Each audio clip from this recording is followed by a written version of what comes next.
दावत दूंगा बेटी शरट से कि वो आएँ और आपकी तिलावत हम सबसे शेयर करें।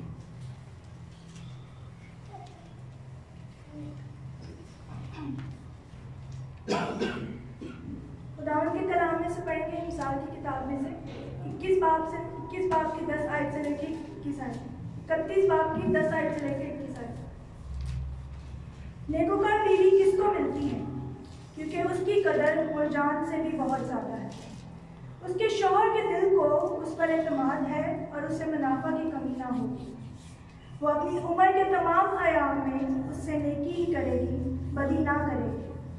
वो ऊन और कतान ढूंढती है और खुशी के साथ अपने हाथों से काम करती है। वो सौदागरों के जहाज की मानिंद है, वो अपनी ख्वाहिश दूर से ले आती है। वो रात ही को उठ बैठती है और अपने घराने को खिलाती है और अपनी लौंडियों को काम देती है।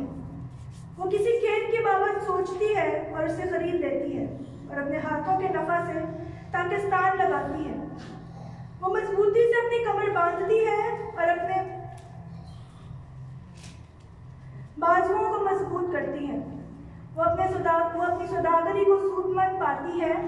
रात को उसका चिराग नहीं बुझता। वो तकले पर अपना हाथ चलाती है और उसके हाथ हटेरन पकड़ते हैं। वो मुफलिसों की तरफ अपना हाथ बढ़ाती है। हाँ, वो अपने हाथ मोहताजों की तरफ बढ़ाती है।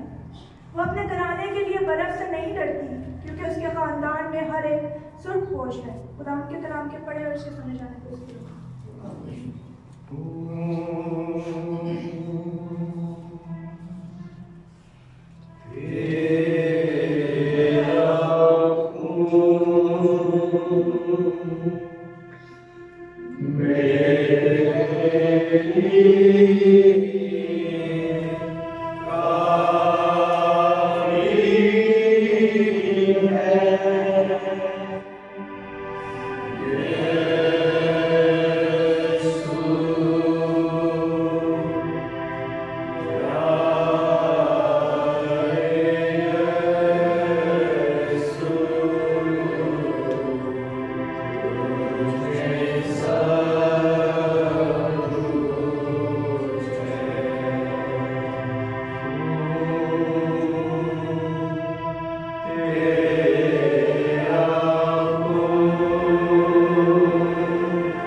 इंसान की नाफरमानी के बायस वो इब्लीस की असीरी में चला गया।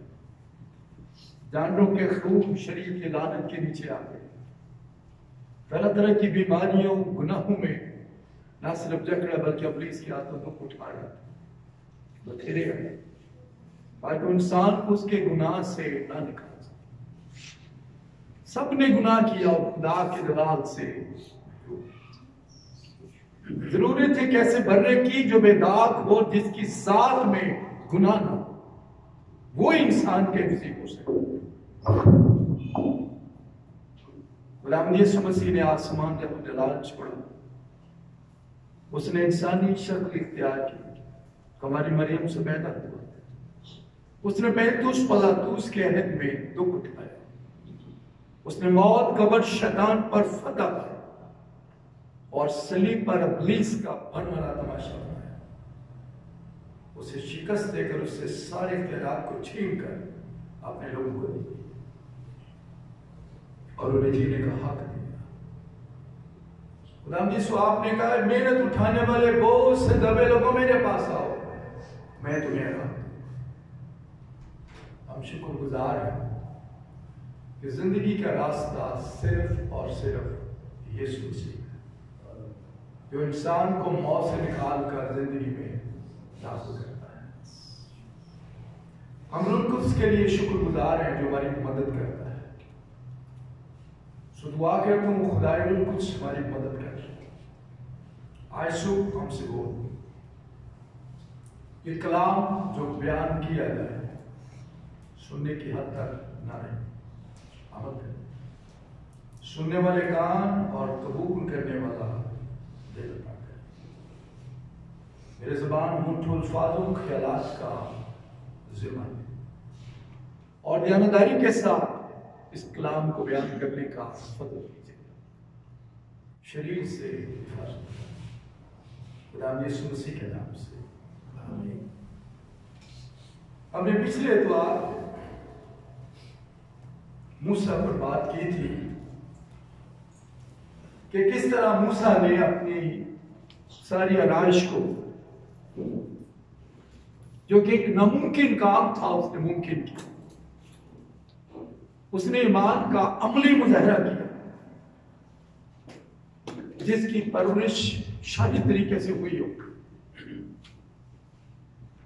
जिसने शहजादों की तरह तरबियत पाई, नाजों में पला हो, आला तालीम, बड़ी बड़ी यूनिवर्सिटियां, दौलत, मिस्र का ताज जिसके पास हो, मुस्तकबिल का वलिया है, लेकिन बड़े होकर उसने इस बात का ऐलान किया कि वो फरौन की बेटी का बेटा कहलवाना पसंद नहीं करता। उसने वाज़ेह तौर से बताया कि मैं खुदा के लोगों के साथ दुख उठाने के लिए तैयार हूं। हमें उसके ईमान का अमली तौर से मुजाहरा करना। याकूब अपने खत में लिखता है कि ईमान बगैर अमाल के कहने और अमल करने में फर्क। सो आज हम बात करने लगे हैं निजात याफ्ता औरत की पहचान। लेबल तो बहुत सी औरतों ने लगाया, मैं बपतिस्मा याफ्ता, मैंने उनको से भरी हुई हूं, मैं निजात याफ्ता, मैंने तौबा की है। लेकिन बाइबल मुकद्दस उन औरतों की पहचान भी बताती है कि ये वाकई ही निजात याफ्ता औरत है। जो हवाला आपके सामने अभी पढ़ा गया मिसाल में से 31 बाब में से, इसके अंदर एक मां, एक बीवी की बड़ी खूबसूरत तस्वीर मिलती है। इन आयात के अंदर यह बताया गया है कि वो खुशकिस्मत आदमी है जिसको नेकोकार बीवी मिलती है, और वो औरत कभी अपने आदमी को धोखा नहीं देती। वो कभी उसके पैसे में नुकसान नहीं आने देती। वो एक दुआगो औरत है। वो अपने बच्चों को घर से ट्रेन करके भेजती है। कई लड़कियों की शादियां हो जाती हैं, लेकिन उनको ना खाना बनाना आता है, ना उनको तमीज आती है। वो वैसे दूसरे घर में जाकर जलील होती है, माँ बाप को भी बदनाम करती है। और ये सारा अमल माँ का होता है, माँ का काम है।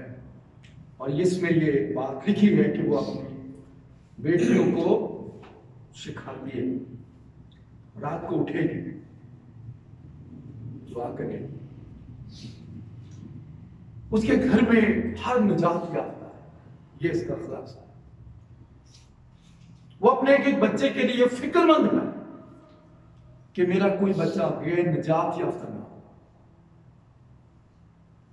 आज की माओं का शौक एजुकेशन, लिबास और खुराक और खूबसूरती, रंग बिरंगे अल्फाज आज की मां का। लेकिन जो ईमानदार औरत है, जो निजात याफ्ता बीवी है, वो इस खला से में आती है। 5 बातें हैं जिनसे आज हम जानने की कोशिश करेंगे कि ईमानदार औरत कहते हैं इसको। नंबर 1, 5 बातों पर हम बात करने लगे हैं। नंबर 1, वो दुआगो होगी। दुआगो, रसूलों के माल उसका पहला बाप और उसकी आयत 14, वो दुआगो औरत होगी और पता लगेगा उसके आदमी को, बच्चों को, मेरी बीवी, हमारी मां दुआगो है। रसूलों के माल उसका पहला बाप और उसकी आयत 14। ये सब के सब चंद औरतों और यस्सु की मां मरियम और उसके भाइयों के साथ एक दिल होकर दुआ में मशगूल रही। ईमानदार औरत जो है वो दुआया मीटिंग में बैठती है, वो कलीसिया दुआ में बैठेगी, वो अपने ईमान का दुआ से इजहार करेगी, साबित करेगी मैं ईमानदार। वो दुआया मीटिंग से भागेगी नहीं। ये ईमानदार औरत की पहली पहचान है कि वो दुआ है। जो घर में दुआ नहीं करती वो कलीसिया में दुआ करेगी।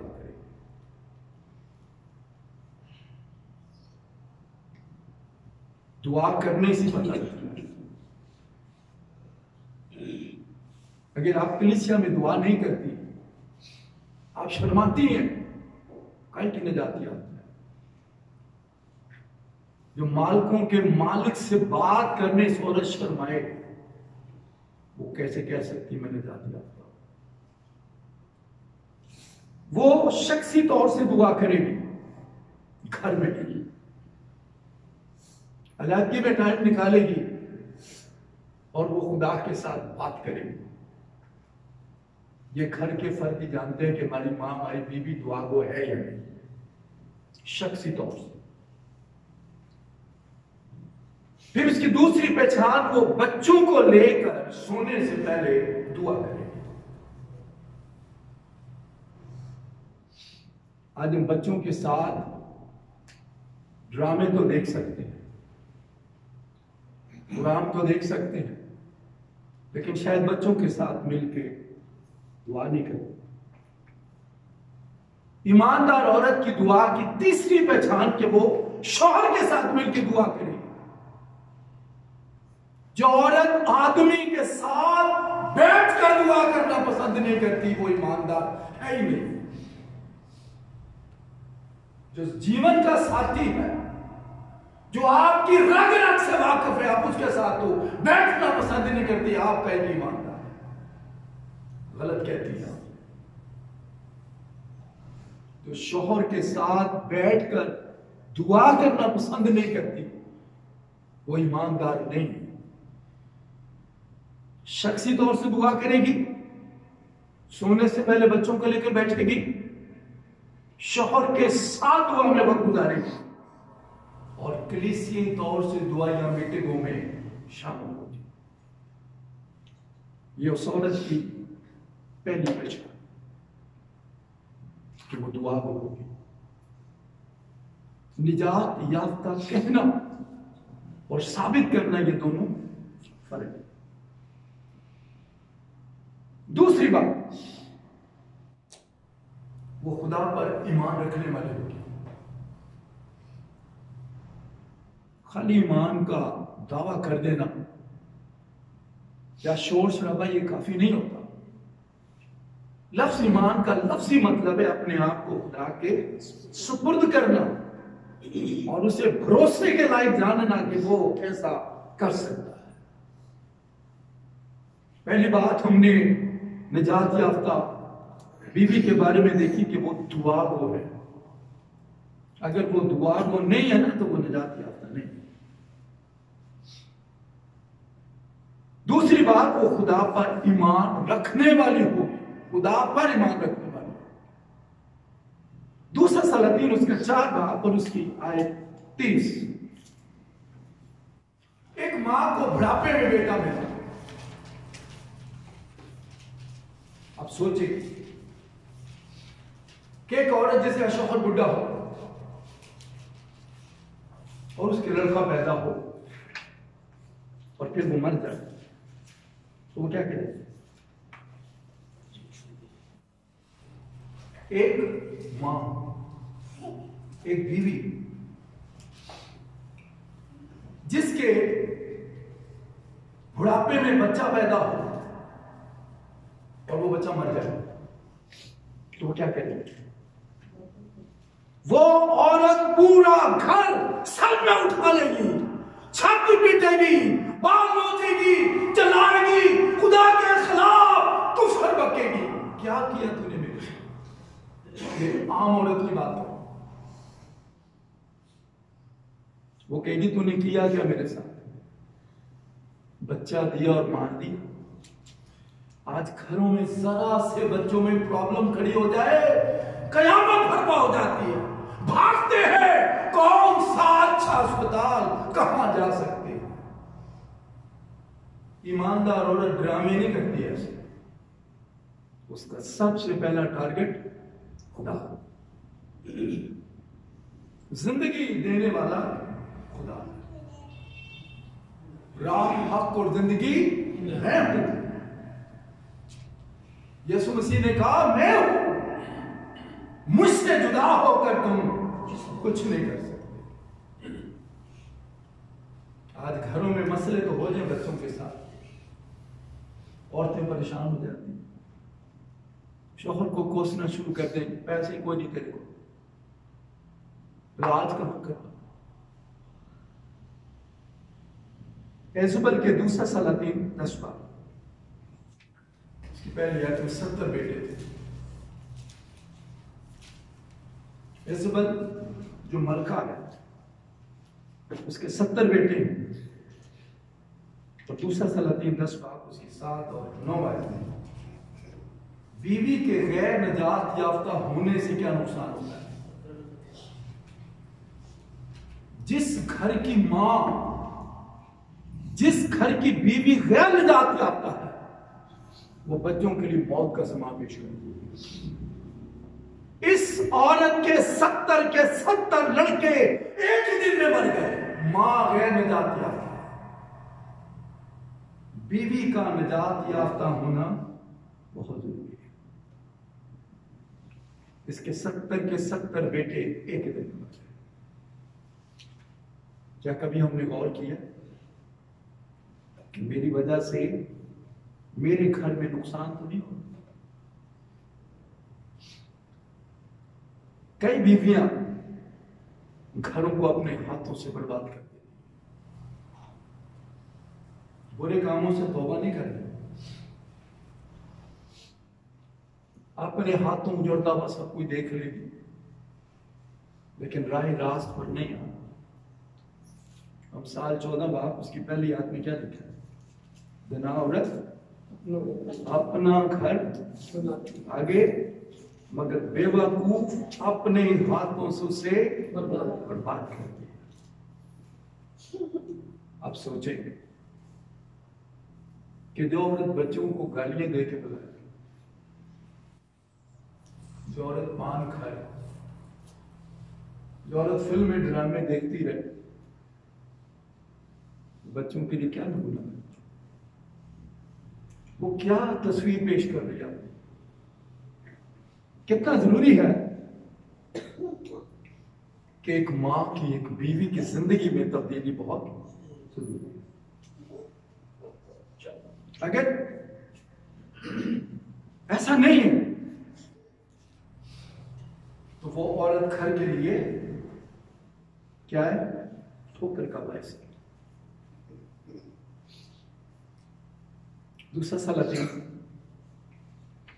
4 बाब 30 आयतों में पढ़ा कि शुनूमी औरत का जब लड़का मर गया तो उसने क्या किया? क्या किया? पूरे घर में खामोशी है, किसी को कानों कान पता नहीं क्या हुआ। ऐसी जबरदस्त ईमानदार औरत है ये, खुदा पर तवक्कल करने वाली, खुदा पर भरोसा रखने वाली, जिंदा खुदा पर ईमान रखने वाली। बेटे को उठाया मरे हुए को। आप थोड़ी देर गौर करें कि बुढ़ापे में लड़का मिला और मां की गोद में मरा हुआ बच्चा, उसकी क्या? बच्चे को उठाया, कहां ले गए? किसी नजदीकी क्लिनिक में ले गए? नहीं। बोलना, पढ़ना, सुनाना बड़ा आसान है, लेकिन अमल मुश्किल। अगर आप आज की बातों को समझ गए तो आपका घर जन्नत बन गया। उसने उठाया, ऊपर गई। देखिए, कोई नेकी की हो तो काम आती है। उसने खुदा के लिए कुछ किया था। ये ईमानदार औरतें करती हैं, बेईमान औरतें नहीं करती। उसने एलीशा को कमरा बना के दिया, जाकर उसके बेड पे लटा के अपने मार के नीचे आया। कहां गए? कोई नजदीक अच्छा अस्पताल ढूंढने गए? नहीं, एलीशा के पास गए। तो जाकर क्या कहती है? उसने क्या बोला? उसने कहा, तेरी जान की कसम, लड़का मुर्दा नहीं जिंदा चाहिए। ये अपील मैंने नहीं की थी, तेरी दरखास्त थी। अब इस लड़के को जिंदा भी कर। यह है स्ट्रॉन्ग फेथ। आज बीवियों का ऐसा ईमान नहीं है। अस्पताल ढूंढती, अच्छा कौन सा है। दुआ नहीं करनी, खुदा को बल दर्जा नहीं देना, इधर उधर चक्रों में भाग। लड़का जिंदा हुआ नहीं होगा। इसको कहते हैं खुदा पर ईमान रखने वाली बीवी। तीसरी बात, पहली बात वो दुआ को होगी, निजात याफ्ता मां की बीवी की पहचान है ये। दूसरा, वो खुदा पर ईमान रखने वाली। तीसरी, इबादत से कभी गैरहजर नहीं होगी एतवार को। यह भी निजात याफ्ता बीवी की पहचान है। वो ये नहीं कि एतवार को कपड़े धोने बैठ जाए, ये एतवार को मेहमान नवाजी में लग जाए, ये एतवार को पिकनिक पे निकल जाए। नहीं, निजात याफ्ता बीवी औरत जो है वो एतवार को घर कभी भी नहीं देती। ये उसकी पहचान है। खरूज की किताब उसका 23वां और उसकी 25वीं आयत में क्या लिखा है? तो खुदावंद आपने खुदा की इबादत कर। खुदा एक काम के बस बहुत सी बरकतों का वादा करता है। सुनिए बरकतें, आगे पढ़े, बरकतें पढ़े। और तुम खुदावंद अपने खुदा की इबादत करना, आगे, तब वो तेरी रोटी और पानी। पहली बात, रोजगार में बरकत हो। क्योंकि जो ईमानदार इबादत नहीं ना करते, रोजगार में बरकत भी नहीं होती। वो रोजगार पे बरकत है और क्या करेगा? और मैं तेरे बीच से बीमारी को दूर। बीमारी नहीं आएगी। सबसे ज्यादा पैसा बीमारियों पे लगता है। क्या था? मुकदमा और बीमारी खुदा किसी को ना दे। जिस घर में ये दो चीजें आ जाए वो घर कंगला हो गया। एक काम पैसे की बचत, बीमारी नहीं आएगी। दूसरी, तीसरी बात, और तेरे मुल्क में ना तो किसी के इसकात नहीं होगा, हमल गिर जाते हैं औरतों के, बच्चे नहीं होते, ये नहीं होगा। चौथी बात, और ना कोई बांझ रहेगी, भांज भी नहीं रहेगी। इसराइलियों में भांज लानत समझा जाता है, इसलिए लिखा है सैमुअल पहला उसकी 7 आयत पे हन्ना जुड़ गई, वो अपने शौहर के साथ इबादत पे जाया करती थी। आज आदमी इधर होते हैं, औरतें घरों में बैठी होती हैं, समझ नहीं आती ये कैसा जुड़ है। वो बीवी जो आपके साथ है, अगर वो आपके साथ इबादत पे नहीं आती, आपकी बीवी निजात याफ्ता नहीं है, रियाकार है। मर्द के साथ उसको इबादत में आना चाहिए, और अगर वो नहीं आती तो मर्द भी ढीला है, मर्द भी बेकार है जो बीवी को घर में छोड़ के आता है। बीवी उसके साथ आनी चाहिए। हन्ना अपने शौहर के साथ इबादत में क्या लेने जाते थे? बोला आगे बढ़े, और मैं तेरी उम्र पूरी करूंगा। कभी वक्त से पहले नहीं मरेगी आप। बीवी निजात याफ्ता हो और पहले मर जाए, हो नहीं सकता, ये कभी नहीं होगा। अगर आपकी बीवी गैर निजात याफ्ता है, वो आपके साथ इबादत पे नहीं आए, आपके घर का माहौल औरत खराब करती है। घर में रहने का क्या तुक बनता है? इबादत मस्ट है, और अगर इबादत नहीं करेंगे तो दूसरा तबारी 30 बार और उसकी 8वीं आयत में क्या लिखा है? खुदा फरमाता अगर मेरी इबादत नहीं करोगे तो मेरा कहर तुम पर नाज़िल होगा। कई औरतों ने गिरजे बांधे में, इधर भी जाना, उधर भी जाना, उधर भी जाना, उधर भी जाना, अपने आप को स्पिरिचुअल साबित कर दी। इबादत करने जितने मर्जी ढूंढ लो, लेकिन जो निजात याफ्ता होगी वो एक ही घर में रहेगी, वो जुड़ी रहेगी उसकी कलीसिया के साथ। ये निजात याफ्ता औरत की पहचान है कि वो क्या करेगी? वो इबादत पर जाए। किसके साथ? अपने शौहर के साथ। अगर वो शौहर के साथ इबादत में नहीं आती तो आदमी भी मुर्दा है और बीवी भी। आपने इनकार किया है,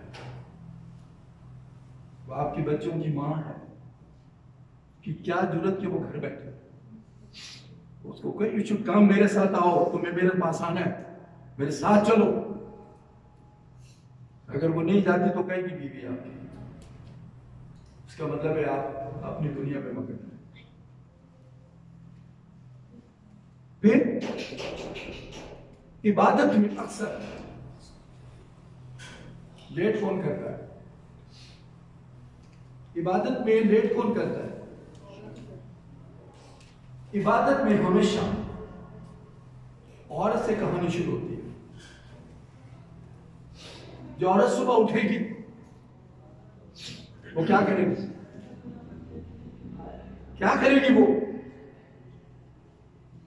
जो औरत सुबह उठेगी, अब देखिए एक औरत अगर 9 बजे उठती है तो सबसे पहले क्या करेगी? वो थोड़ा सा अपने आप को सेट करेगी, उसके बाद उठेगी, मुंह धोएगी, पता नहीं दुआ करे ना करे, कलाम पढ़े ना पढ़े, वो किचन में चली जाएगी, आधा हाथ उधर, आधा कपड़ों की इस्त्री में, आधा बिस्तर संभालने में, आधा बर्तन धोने। तो गिरजे में कितने बजे हैं? जब गीत खत्म होते हैं। निजात याफ्ता औरत कभी ऐसा नहीं करती। सुनिए, लूका 23 बाब उसकी 55 आयत में लिखा है, औरतों ने जाकर मसीह की क्या किया? कब्र को देखा। वो क्यों है? उन्होंने जाकर कब्र को क्यों देखा? एक दिन पहले, ताकि अगले दिन कब्र ढूंढने में वक्त जाया ना हो। आज हम संडे को सुबह कपड़े इस्त्री करते हैं, संडे को सुबह बर्तन धोते हैं, बिस्तरे सही करके झाड़ू मार के सारा सिस्टम करके उन चलो गिर देते। लेकिन निजात याफ्ता औरत एक दिन पहले सारे काम कर लेती, ये उसकी पहचान है, ये उसकी पहचान है।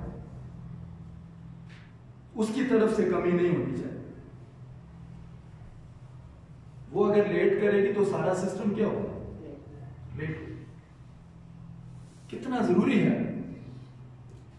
कि एक बीवी जो है वो इबादत पे आने के लिए अपने सारे बच्चों को खाए। कहीं मियाँ बीवी आ जाता है, बच्चों को घर छोड़ाता, पिकनिक पे सारे जाए, शादी पे सब जाए, इबादत पे तू बैठा रखा, तू खा ले। आप ईमानदार मां नहीं है,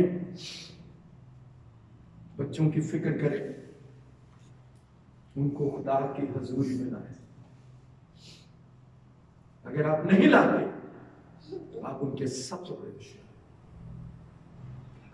इबादत एक ऐसी जगह है जहां बच्चे महफूज होते हैं। चौथी बात, लूका 8 बाब उसके 38 आए। ये एक निजात याफ्ता बीवी की हम पहचान की बात कर रहे हैं कि अगर आपकी बीवी में ये खूबियां हैं तो वो निजात याफ्ता है, अगर नहीं है तो फिर वो रियाकार है, आपके साथ वो एक्टिंग करती है। जी, लूका 6 बाब। और दिया करो तुम्हें भी दिया जाए। ईमानदार जो बीवी है वो खुदा को देने में पहला कदम उठाए। ये निजात याफ्ता औरत की पहचान है। लेकिन जो गैर निजात याफ्ता होती है वो आदमी को कहती रहने देखी देना है, हमारे अपने काम नहीं सीधी हुए, किराया दे, फीसें दे दी, कब उधर भी जाना, वो भी काम। तो जो खुदा को नहीं देता वो कर्जे के नीचे रहता है, ये भी याद है। जो खुदा को नहीं देता ना वो अस्पतालों के चक्कर लगाता रहता है और वो कर्जे के नीचे, लानत के नीचे रहता है। ये याद रखें, लिख ले मेरी बात। यीशु मसीह ने कहा दिया करो तुम्हें भी दिया जाए। आगे क्या लिखा है? अच्छा पैमाना दाब दाब कर और हिला हिला कर और लबरेज करके तुम्हारे पल्ले में डालेंगे, और क्योंकि जिस पैमाने से नापोगे उसी से नापा जाएगा। जो रवैया खुदा के साथ रखेगी वही खुदा के साथ रखेगा। अपना हिसाब खुदा महीने का पूरा करता है, आपको अस्पताल भेजकर पूरे पैसे बड़ी खुशी से करते हैं। डॉक्टर 1 लाख है, 2 लाख जमा कर लेते, वो 50,000 का 1 लाख ले लेते। रब नहीं देगा। निजात याफ्ता औरत जो है वो सबसे पहले मर्द की कमाई में से अपनी कमाई में ये उसकी पहचान। खरूज 35 और उसकी 21 और 22 आयत में देखिए क्या लिखा है। खरूज की किताब बाब उसका 35, खरूज 35वां बाब जी, उसकी 21-22 आयत में देखिए क्या लिखा है। और जिसका जी चाहा जी जी, और जिसके दिल में रग़बत हुई वो खैमत इज्तिमा में और काम और वहाँ की इबादत और मुकद्दस लिबास के लिए खुदावंद का हदिया लाए। आगे, और क्या मर्द क्या औरत जिसकों का दिल चाहा और जब वो जुगनू बागियां सबसे पहले जो है वो 21 आयत में लिखा है, औरतों ने खुदा के घर में कदम बढ़ाया। जिस कलीसिया में औरत एक्टिव होगी वहां के मर्द भी एक्टिव होंगे। जिस कलीसिया की औरतें एक्टिव नहीं होती ना उनके मर्द भी नहीं होते। जब ये मूसा ने हैकल के बनाने के लिए बात की तो सबसे पहले कदम किन्होंने उठाए? औरतों। उन्होंने अपने सोने की चीजें खुदा के घर के लिए पहला काम औरतें करती हैं। अगर आप गौर करें तो जब खुदावंद यीशु मसीह की लाश पर खुशबू मलने के लिए औरतें गई तो पैसा कहां से लिया? अपने पास। अपने। लेकिन वो अपने पैसे से ईमानदारों की खिदमत किया करती थी। ये निजात याफ्ता औरत की पहचान है कि वो क्या करेगी? उस वक्त जो औरतें थी वो हैकल में आकर जो पीतल के और तांबे के बर्तन थे उनको वो साफ भी करती थी, कुर्सियां वगैरह वो साफ करती। औरतें बड़ा रोल अदा कर।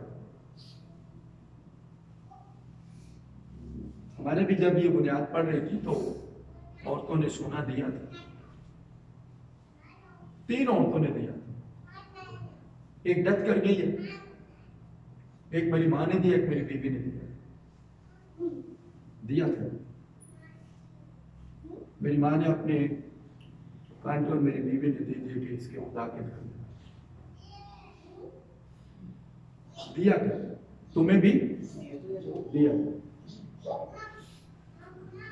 मगर कई लोग अमाल 5 ये निजात याफ्ता औरत जो है वो अपने आदमी को कायल करती रहा ने दिया करो, लेकिन जो खुद कंजूस होगी वो किधर बोलेगी? वो कहेगी ठीक कर दे जी। अमाल 5 उसकी 2 आदमी क्या लिखा? और उसने अपनी बीवी के जानते हुए कीमत में कई औरतें आदमी को कायल करती रहे छठ पर रखी देना। कई औरतें नहीं देती। इस औरत ने भी, आदमी ने, दोनों ने मिल लिए रजामंद हो गए खुदा को ना दे। एक हिस्सा दे दे उसको क्या पता लगे। लेकिन बाइबल क्या कहती है? मलाकी 3 बाब की 10 आयत में पूरी दाइया की जखीरा खाना बना। नाम तो उनके खुदा नहीं कहता, पूरी दाइया की जखीरा खाना बना। मगर दूसरा सलातीन 4 बाब उसकी 9 और 10 आयत में ईमानदार होते अपने शोहर को मोटिवेट करती, तैयार करती है खुदा के घर के लिए। और दूसरा सलातीन 4 बाब की 9-10 आयत में इस निजात याफ्ता औरत ने अपने आदमी को तैयार किया कि खुदा के काम के लिए देना चाहिए और उसने दिया। ये ईमानदार बीवी की पहचान कि वो क्या करती है? वो खुदा के दियों में से दे देती है। उसके बच्चे भी महफूज रहते हैं, अस्पताल के चक्कर नहीं काटते। आपके बच्चे बीमार इसीलिए क्योंकि आप खुदा के पैसे में जल्दी मांगते। जब आप खुदा के पैसे में ध्यानदार हो जाएंगे तो आपके बदन की बीमारियां भी जाना शुरू हो जाएंगी। ये बात है। 5वीं बात, औरत को खुदा ने आदमी के लिए पैदाइश 2 बाब उसकी 18वीं आयत पढ़ी क्या? पैदाइश 2 और उसकी आयत 18। और खुदा ने कहा कि आदम का अकेला रहना अच्छा, मैं उसके लिए एक मददगार उसकी मानद बना। तो खुदा ने क्या किया? आदम पर गहरी नींद भेजी और वो सो गए। और उसने उसकी पसलियों में से को निकाल दिया और उसकी जगह गोश्त भर दिया। खुदा ने आदम के लिए एक मददगार उसको दिया। वो कौन है? औरत आदमी की मददगार।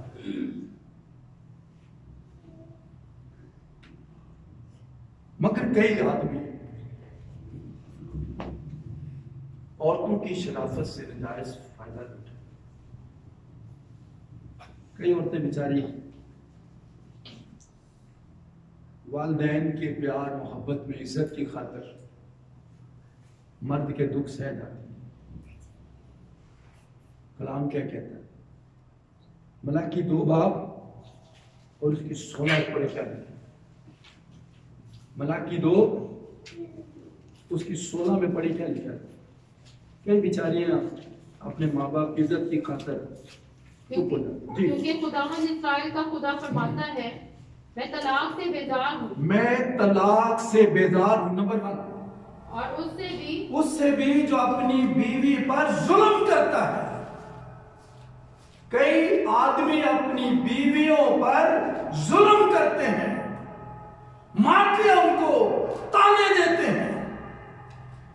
देने की धमकियां देते। खुदा कहता है मैं बेजार हूं ऐसे आदमियों से जो अपनी बीवियों पर जुल्म करते हैं। औरत मददगार, उस पर जुल्म ना करे, उसको ताने ना दे। मैं कहता हूं एक आदमी एक औरत पर हाथ उठाकर क्या साबित करना चाहता है? उसके और उसकी ताकत में दोनों में क्या है फर्क। एक दफा एक आदमी ने अपनी बीवी को मारा, मुझे पता लग गया। मैं गया तो मैंने पूछा क्या हुआ, तो उस बेचारी ने चटपटा ये लिया हुआ था, सारा उसका मुंह सूजा हुआ। मैंने बोला ये क्या किया? तो क्या लगी देगची मार दी उसने। वो क्यों? केक उसकी मर्जी का नहीं आ रहा साल। मैं बोला अच्छा। उसका आदमी आया, मैंने पूछा भाईजान क्या हाल है? ठीक। मैंने कहा आपकी कुश्ती करवानी। अच्छा लगता क्या? मैं कोई पहलवान थोड़ी हूं। मैंने कहा नहीं आप पहलवानों से भी बड़े। हाँ वो रेसलर हैं जो लोहा टेढ़ा कर देते। क्या लगा? मैं समझा नहीं। मैंने कहा भाई जी गैरतमंद बने, बगैरत ना बने। इस औरत को मारकर आपने क्या साबित किया?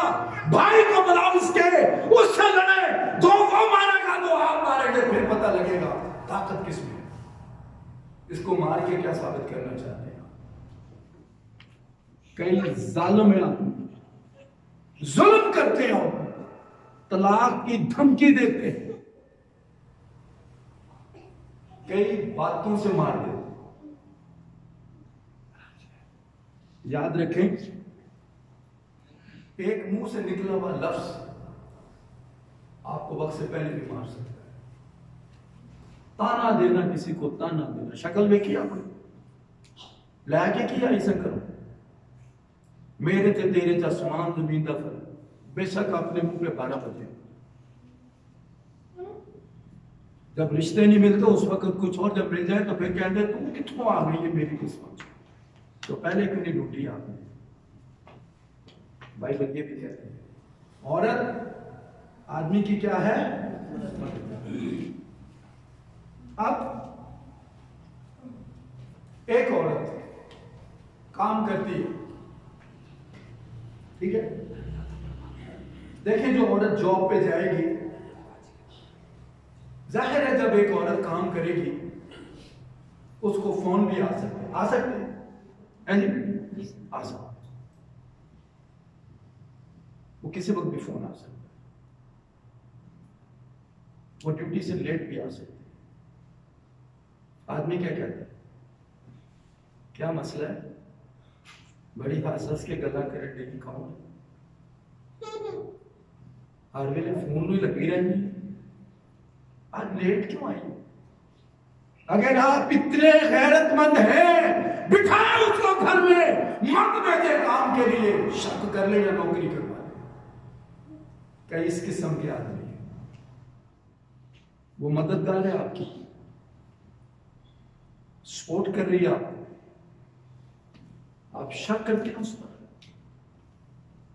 यहां बिग रोड में एक दफा एक नशेड़ी था, चर्सी बंदा, किसी को सरहम आ गया, उन्होंने उसका इलाज करवाया, लड़का ठीक हो गया। उन्होंने उसको एक यामा मोटरसाइकिल दे दी। उसके बाद उसकी शादी कर दी, गलती से उसकी शादी की नर्स से हो। अब वो आदमी अपनी बीवी को लेने जाता और छोड़ने जाता, ये भी लोट का वाक्य है। वो आदमी मर गया, तो अक्सर वो जब आप नीचे आते हैं तो वहां बैठा होता था अक्सर गंदे से। उसकी जिंदगी बदल गई, अच्छी शक्ल सूरत की औरत मिल गई। खुद ऐसा ही था, एक बेटी पैदा हुआ और एक दिन उसको लेने गया तो वो काउंटर पर खड़ी किसी आदमी से हंस के बातें कर रही थी। जाहिर है नर्स है तो वो तो बताएगी, कोई भी पेशेंट आता है उससे बात करती है। उसने देखा उसको तो उसको शक सा हुआ, लिया चुप करके। ये कहानी इसने मुझे खुद सुनाई सारी। तो कहने लगा कि मैंने उसको बोला ये कौन था जिससे बातें कर रहे थे? तो उसने कहा मैं को पेशेंट का आदमी था, तो मैं उसको बता रही थी कि आपकी बीवी को ये मसला है। वो कहने लगा मसला कोई और, बड़ी गैरतमंद है ऐसे आदमी, सलाम है उनको। कहने लगा मसला कोई और। उसने क्या किया? कहने लगा मैंने उसको बोला उठा बच्ची को, निकल जाए इधर से। उस औरत ने कहा ऐसी कोई बात नहीं, मैं काम छोड़ देती हूं अगर आपको शक है तो। वो कहने लगा नहीं, मैंने अपनी आंखों से देख लिया है, तू अब यहां नहीं रह सकती। वो तो चली गई, उसकी तो शादी हो गई, खुद गलियों में कुत्ता बन के ढूंढने लग पड़ा, रोड पे मर गई। ये आखिरी अंजाम होता है शक करने वाला। अगर बीवी से नौकरियां करवाते हैं तो उस पर एतमाद भी करें, उजड़ जाएगा घर। एतमाद जो है ये जिंदगी को खूबसूरत बनाता है। याकूब क्या कहते हैं? आए फिर हम दुआ करें याकूब के खत की तरफ। याकूब बड़ी खूबसूरत बात क्या है। पहला बात लिखा है आयत उसकी 6, शक ना करे क्योंकि शक करने वाला समुंदर की लहर की मानो जो हवा से बहती और उछलती है। खुदावंद यीशु मसीह ने पतरस को कहा तूने क्यों शक की? खुदा ने तोमा से कहा तूने क्यों शक हवा ने भी किया। क्या नतीजा निकला? घर गुजर गया। दुआ करें, आइए कुछ देर इस कलाम पे गौर करें। एक निजात याफ्ता बीवी के बारे में हमने 5 बातों पर गौर की। नंबर 1, निजात याफ्ता बीवी दुआगो होगी। नंबर 2, वो खुदा पर ईमान रखने वाली होगी। नंबर 3, इबादत पर जाएगी अपने शौहर के साथ, इधर उधर नहीं जाएगी, शौहर के साथ। नंबर 4, पैसे में दयानतदार होगी, खुदा को दिए में से देगी, शौहर को कायल करेगी, खुदा को देना चाहिए। 5वीं बात, वो आदमी की मददगार। थोड़ी देर इस कलाम पर गौर करें।